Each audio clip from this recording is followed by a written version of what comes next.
hear my student do this or that.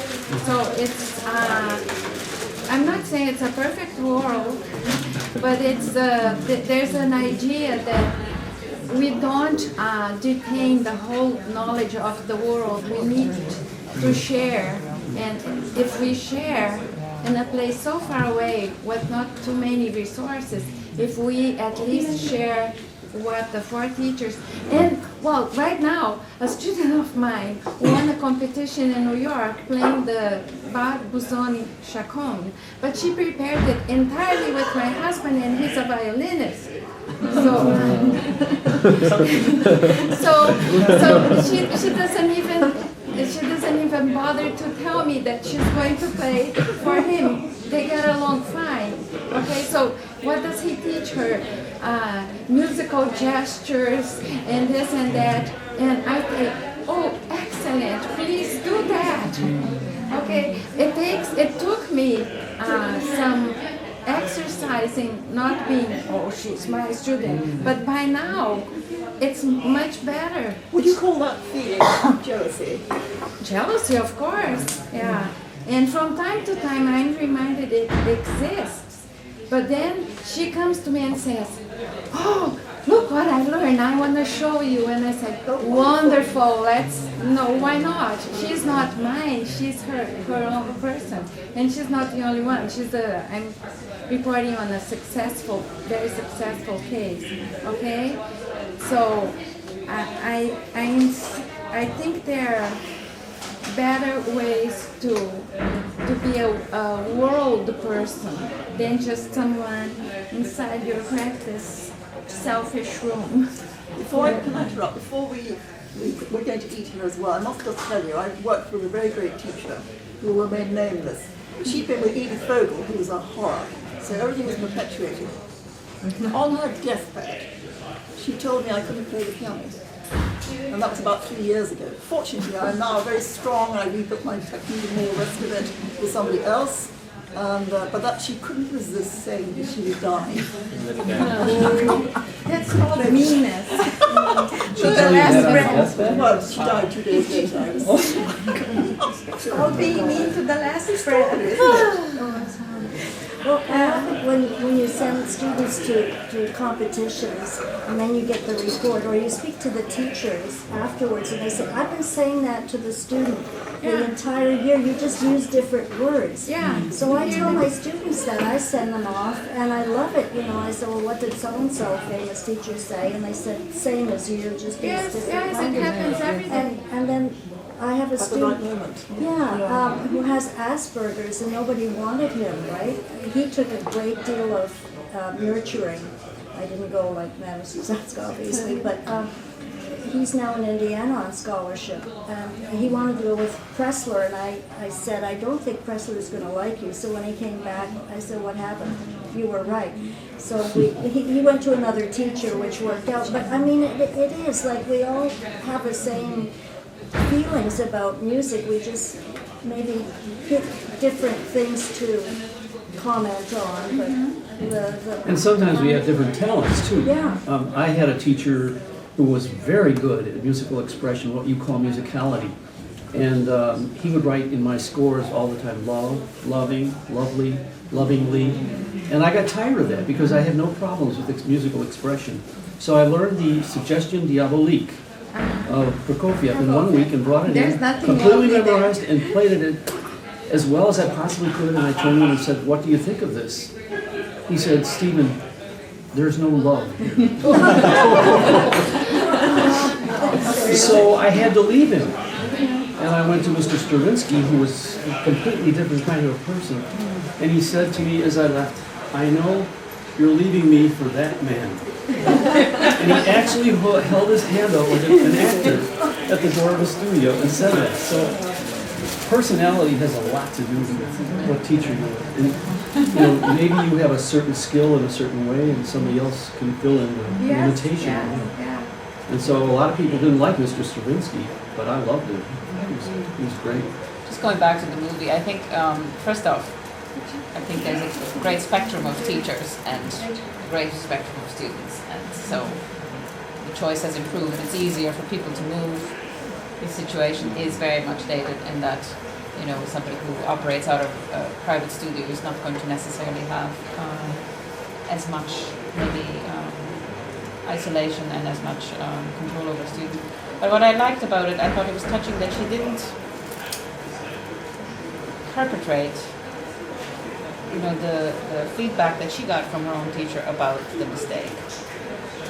Even though she was so conflicted, and you could see it in her tears and her, you know, pulling the chain and all of that, but she didn't take that out on the student, other than this overprotectiveness, I think. But then, you know, and I thought it was sort of cathartic for her when he went through and continued, and then she kind of almost worked through it herself. It was, yes, it was a solution for her where she could also now finally put that behind her.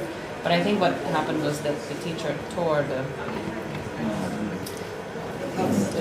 poster, and so it was that feedback from her own teacher that held her back, not just because she made a mistake, and she didn't repeat that with the students. So I think from that point of view, I don't think you could say that she was abusive. I think she was just very protective, and I think it is that feeling of giving the student the best and thinking about the student's best interest. I think in her own mind, probably she thought he could get injured or he could get exploited by these managers and whatnot, and that she wanted it to be the right moment for him, not because she necessarily wanted to hold on to him, even though I think she did want to hold on to him for a while longer in any case.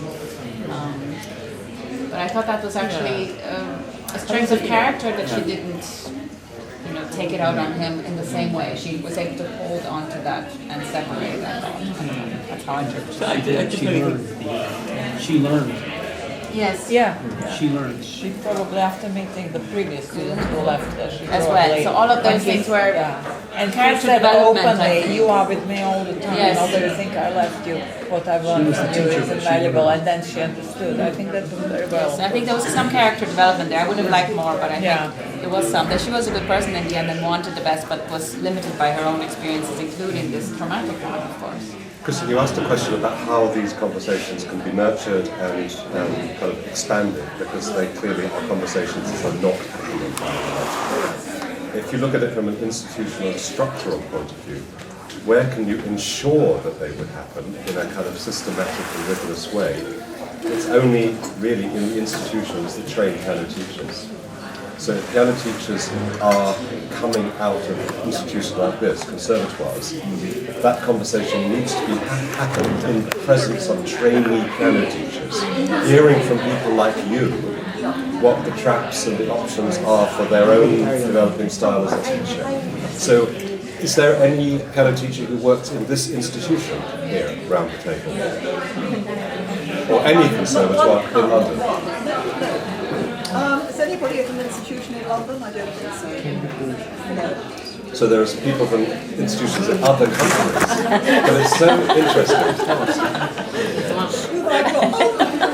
I didn't recognise him with the glasses on. I got my glasses on Good because one. the other one's broken. Where do you teach? I'm at Culinary. Oh, sorry. Sorry, of But course. I don't teach piano students. We have no piano majors. Queen Mary's. at Right. Culinary. Yes. It surely has to happen in the conservatoires. And I mean, for example, my former colleague, who's now left to run the Welsh Conservatoire in Cardiff, Helena Gaunt, her major research area was the psychology of one-to-one instrumental tuition. That's what she spent her whole career. But I don't actually know whether any of her research got into the curriculum, even at the institution where she was teaching. I have to say now, because I've had a lot to do with Helena through the Innovative Conservatoire, Yeah. network in Europe, and certainly a lot of those ideas we've implemented. I am head of the department, so I have some, power, but we have team teaching, but again, it's voluntary, it's not imposed, so the discussions around that and the idea that you can divide curriculum, so I think it has to be very careful and very controlled. Not every student can have more than one teacher because it can confuse them. It has to come at the right development point. But if somebody's specializing in performance, they can actually manage to have two teachers. And if those teachers feel they can work together, if they've agreed that ahead of time, if it's voluntary and not imposed, and it has worked very well for some of our students who have specialized in performance. Sometimes they agree to work on particular repertoire, primarily, and then when the repertoire is ready, then to have finishing touches by the other person. Other times it could be a completely different project. So there are ways that this can be, So I mean, again, as I said, through this network of teachers, it's also a situation where people come from different countries and they have moments where they can talk to each other about such things. It's this network, which works very well, and we're very privileged to have it, of course.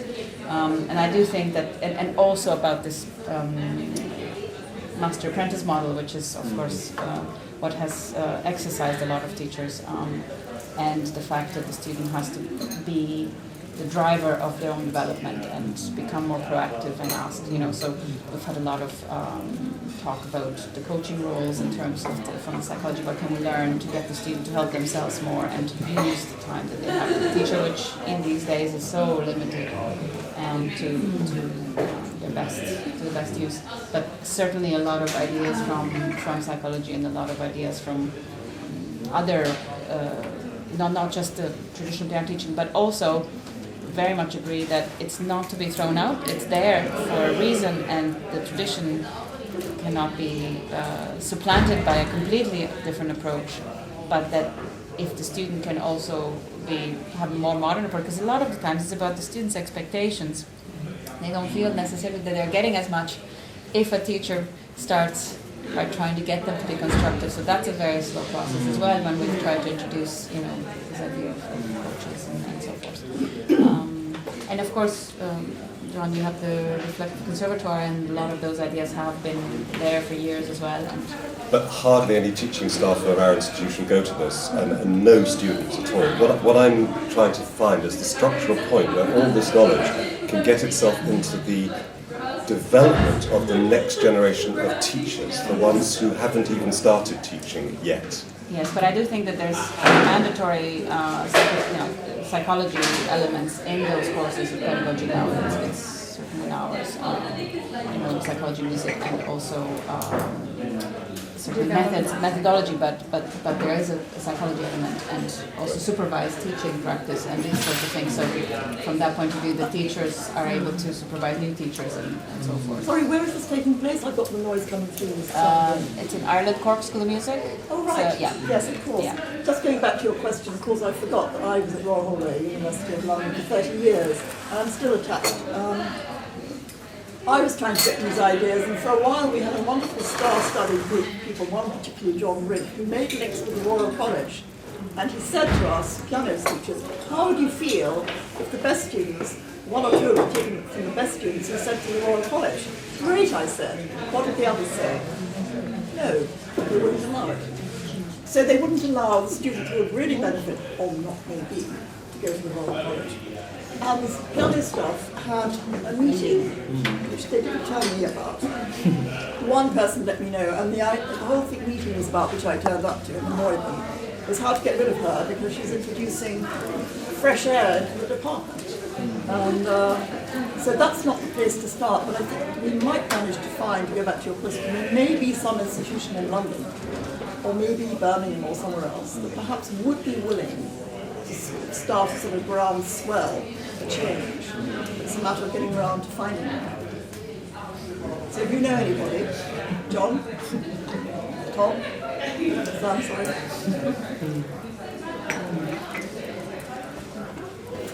So I was wondering where might be the opportunities for teachers at whatever stage of their, well into practice, or even as they're learning to become teachers, to talk about the feelings that teaching brings up. It seemed to me again in the film, points to very strong feelings of rage, of anger, of disappointment, of sadness, which I'm sure, again, whilst caricature, commonly present in you must all have, I'm sure, have experiences of some students you look forward to seeing and some who are bored at the idea of seeing them, some heart-sick students, spend the time, and that's real. That's not something to be got rid of. It's not something that we should try and pretend isn't there. But where are the spaces and opportunities to talk about those kinds of things? Because those emotions that are aroused in you as teachers, I imagine, I'm sure, will get into and be expressed in the relationship in some way. And I wonder if that's quite hard to talk about. would I be right in thinking that in your profession, that is institutionalised right through the career, that however senior you are as a clinician, you have supervision where you would take your difficult cases to a more experienced colleague and say, this patient really troubles me. Do teachers have any possibility of going to someone about this student that they're having a problem with? Yes, I'm probably Right. dealt with them. That's not the But kind I mean, in the sense support of we're talking about. in the sense of support for the difficult feelings that working with a particular student.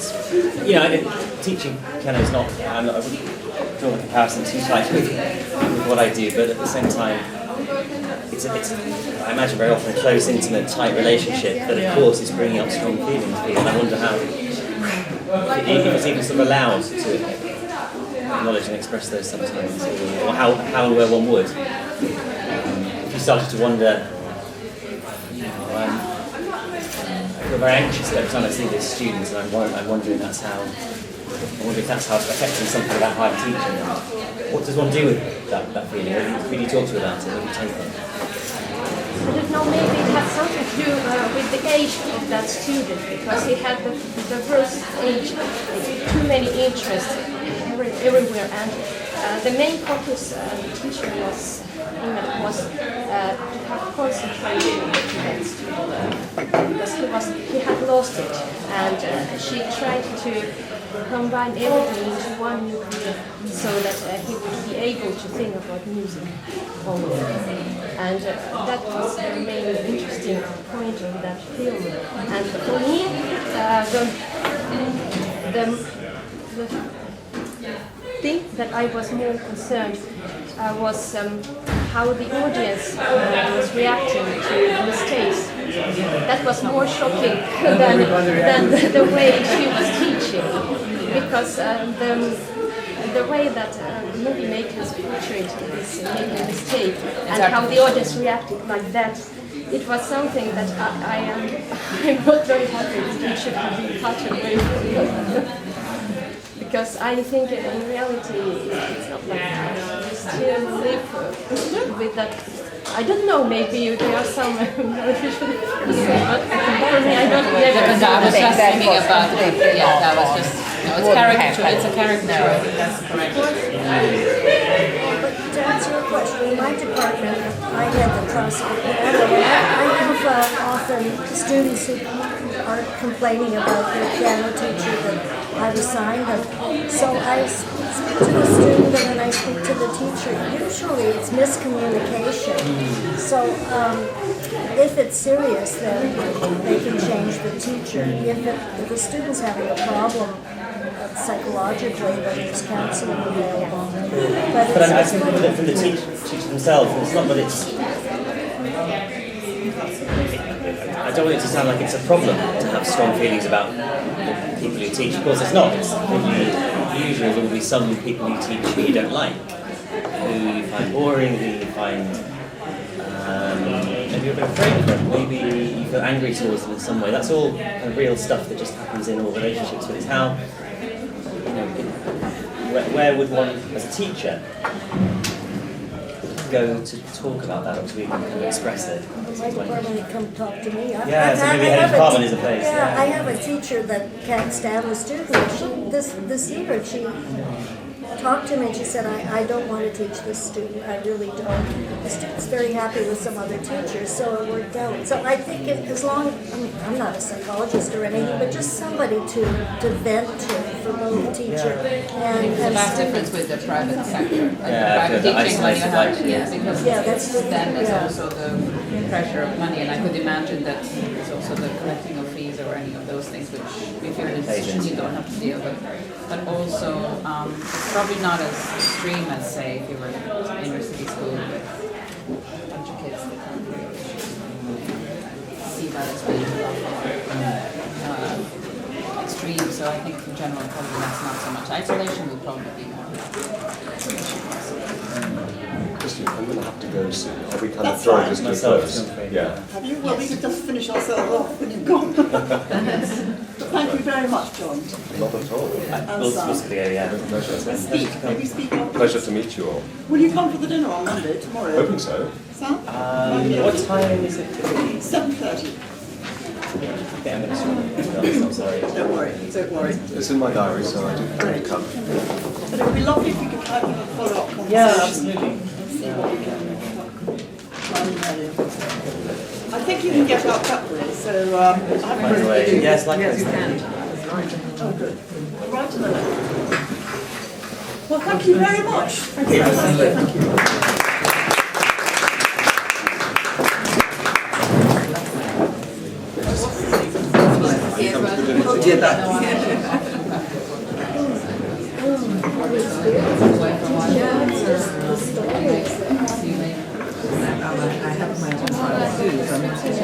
You make